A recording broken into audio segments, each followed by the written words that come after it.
నమస్తే, welcome to Abhinav Bharat. AP ముఖ్యమంత్రి చంద్రబాబు తెలంగాణపై ఫోకస్ పెట్టారు. ఆ దిశగా తెలంగాణకు చెందిన పార్టీ నేతలతో ఈరోజు కీలక సమావేశం ఏర్పాటు చేశారు. కార్యకర్తలతో పాటు సాధారణ ప్రజలతోనూ చంద్రబాబు కలవనున్నారు. పార్టీ ముఖ్య నేతల సమావేశంలో తెలంగాణలో పార్టీ భవిష్యత్ కార్యాచరణ డిసైడ్ చేయనున్నారు. జిల్లాల వారీగా కమిటీలు వేసి సభ్యత్వ నమోదు చేపట్టే అవకాశం కనిపిస్తోంది. అదేవిధంగా బూత్ స్థాయి నుంచి రాష్ట్ర స్థాయి వరకు కమిటీలు ఏర్పాటుపై చంద్రబాబు నిర్ణయం తీసుకోనున్నారు. తాజాగా జరిగిన టీడీపీ పొలిట్ బ్యూరో సమావేశంలో తెలంగాణలో పార్టీ బలోపేతం పైన చర్చ జరిగింది.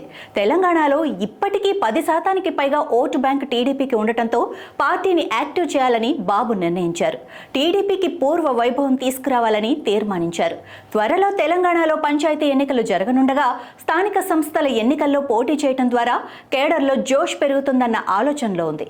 త్వరలో జరగనున్న జీహెచ్ఎంసీ ఎన్నికల్లోనూ టీడీపీ పోటీ చేయాలని భావిస్తోంది.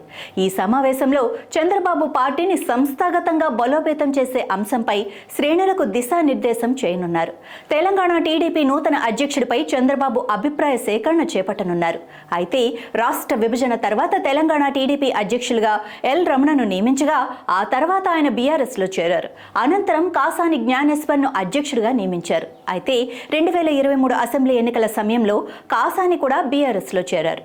దీంతో బక్కని నరసింహులు ప్రస్తుతం తెలంగాణ టీడీపీ తాత్కాలిక అధ్యక్షుడిగా కొనసాగుతున్నారు. ఈసారి తెలంగాణ టీడీపీకి బీసీ నేతను అధ్యక్షుడిగా నియమించాలని చంద్రబాబు భావిస్తున్నారు. అందులో భాగంగా అరవింద్ గౌడ్ పేరు ప్రముఖంగా వినిపిస్తోంది. అయితే పార్టీ నేతల నుంచి అభిప్రాయాలు తీసుకున్న తరువాతనే అధ్యక్షుడిని ఖరారు చేయాలని చంద్రబాబు ఆలోచనగా తెలుస్తోంది.